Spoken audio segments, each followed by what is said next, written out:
How's it going, everyone? I'm here with my review of the Kevin Steen Show, the Tag Team Edition, which includes the Kevin Steen Show with the Super Smash Bros. And the Kevin Steen Show with the Young Bucks. So, without further ado, let's not waste any time and jump right into this video. Of course, on the cover here, on top, you have a picture of Kevin Steen and Super Smash Bros. And I don't know if you can tell on camera, but if you actually buy it and when you actually get it, you can actually see that this cover, the top part of it, is actually like formatted like an 8-bit style. So it's kind of like blurry and pixely because of the Super Smash Bros. So it was kind of cool that they did that. At first I thought it was a screw up, like the printer, they printed it off of screwed up, but then I realized the rest of the cover is perfectly fine besides this portion of it, and I just realized it was the 8-bit pixel version, an 8-bit pixel version of it, so that was pretty cool to do that. You have the Kevin Steen Show right there, the Tag Team Edition 2 to set, and below you have the Young Bucks and Kevin Steen right there chilling out. Got some pizza right there, you got the lamp right there. Yeah, so pretty cool cover here, pretty unique. And you open it up, there's this one with the Super Smash Bros. And there's this two with the Young Bucks right there. You close it up. There's the spine, the same as always, the Kevin Steen Show, the Tag Team Edition. And here's the back. It is mostly dominated by writing, which I'm not going to read. So if you want to read it, you can go ahead and pause it and read it, I guess, because there's no way I'm going to read all that for you guys. Sorry. I just choose not to. Yeah, it's all of it right there. Of course, you can see right there, this one was with the Smash Bros. The interview is only an hour and 45 minutes, but you get 2 bonus matches, and this 2 is with the Young Bucks, which is 2 hours and 18 minutes, sorry.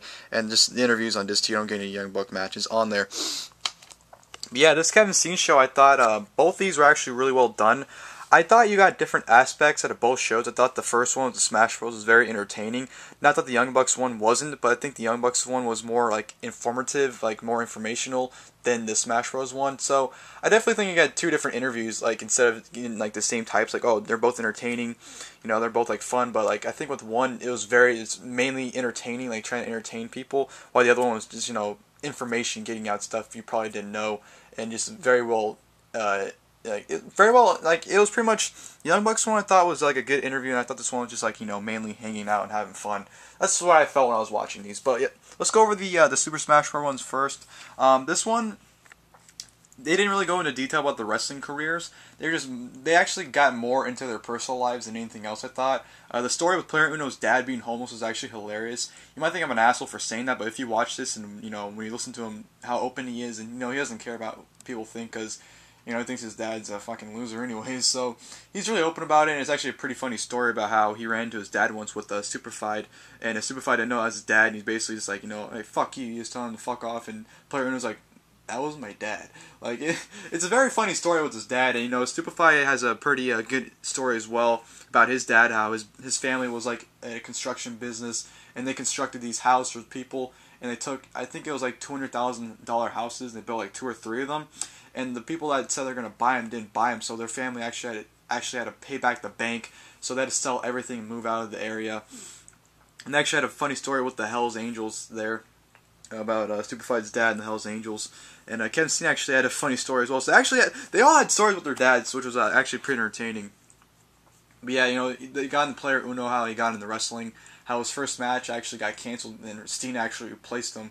And there's actually a story about a priest a gay priest that would pretty much jerk off when watching like Uno and whoever else wrestling, which is pretty weird when you're watching and listening to it. But it was pretty interesting to hear the stories Uno had. And Stupefy, it was kind of hard to understand what he was saying, because his French-Canadian accent is so thick, it was kind of hard to hear what he was saying. So you couldn't really understand him. Even Kevin Steen had to ask him a few times, like, what the hell were you just saying? So he actually had to get him to tell a story several times just because he couldn't understand him. But yeah, they actually had stories about crossing the Canadian border, how they'd have problems. One problem they had, which they got held in, and that's my reason why they don't come to the U.S. that much anymore, because of the border problems. Which, they said they were working on getting a visa to work in the U.S., which apparently I don't think they've gone very far with that, considering they haven't really worked in the U.S. that much the past year or so. But I felt this one was just very entertaining. It's a very entertaining and fun hour and 45 minutes to watch. You know, just a lot of laughs, I thought, a lot of giggles. Just a very fun time there. Now, let's move on to the Young Bucks one, which I thought this one, like I said, was more informational. You pretty much got the, you know, a lot of details about their careers, a lot of things you didn't know. Like, they talked about the Booker T situation with their WWE tryout, which actually gave me a completely different perspective from what I've heard. They actually went over, and when you listen to them, how they explain it, they're not even the assholes. Booker T is the asshole out of the situation, you know. They got to the tryout late due to their flights or whatever. So Regal was kind of like, hey, you know, get your tryout quickly, do it. So the whole handshaking thing wasn't even correct, you know. They didn't shake his hand, but almost everyone there at the tryouts didn't shake anyone's hands. And the reason why they didn't shake Booker T's hands is because they were late and they couldn't, you know, get around to everyone on time like they wanted to. So that was the reasoning behind the whole handshaking thing. So they actually go, Matt goes into detail about that. But one problem I had with this interview was they stumble upon each other a lot when they're talking. Like, Matt would try to explain something, then like Nick would, like, you know, start talking in the middle of it, or, you know, even Kevin would, you know, pop in during some of the storytelling. So that was my main gripe with this one, is that they kept interrupting each other, talking over each other, which kind of killed it, because it's kind of like I'm trying to listen to one guy talk, but the other guy keeps talking over the other one. So that kind of killed it. But yeah, they pretty much went over their entire careers. You know, Nick Jackson was never even trained, which really surprised me. They just, you know, they learned off of just, you know, well, Matt trained, but Nick never trained. Basically, Matt kind of trained Nick. So that's kind of cool to hear. And, you know, they actually had a funny story about Mexico, how they went to Mexico, and, you know, they said it was one of the worst times of their lives, and that they haven't gone to Mexico since. And there's actually, when they got backstage, you know, they're taking pictures of other wrestlers and whatnot, and the reason why they were doing that is because, I guess, the other wrestlers were homosexual, and they actually saw a guy stick his fingers up another dude's ass, like finger fucking him, which was a horrifying story when you listen to it. It's kind of gross, but yeah, they pretty much go over their entire careers, pretty much to this point. You know, talking about how the big contract dispute between ROH and Dragon Gate USA, and how when they went to TNA, they got served papers because, you know, ROH and Dragon Gate was still trying to get them, but they decided to go to TNA instead. So I think you got a lot of information out of this one. You got a lot of, you know, pretty much Matt pretty much gave all the information. You know, Nick was kind of there just like support details that were missing or details that are incorrect that he was stating. So yeah, I think the Young Bucks one was actually a lot more informational than the Super Smash Bros. One. But like I said, the Super Smash Bros. One, in my opinion, was more entertaining of the two.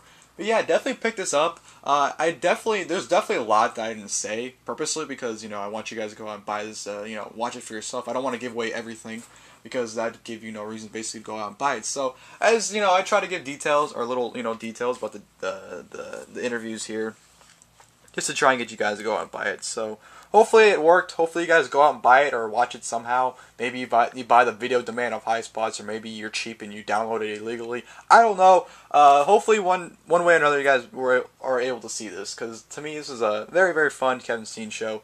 Definitely worth $20. You get 2 great episodes, so you can't go wrong with that. But yeah, that's it for this video, guys. Hope you guys enjoyed the review, and until next time, guys, I'll see you guys later.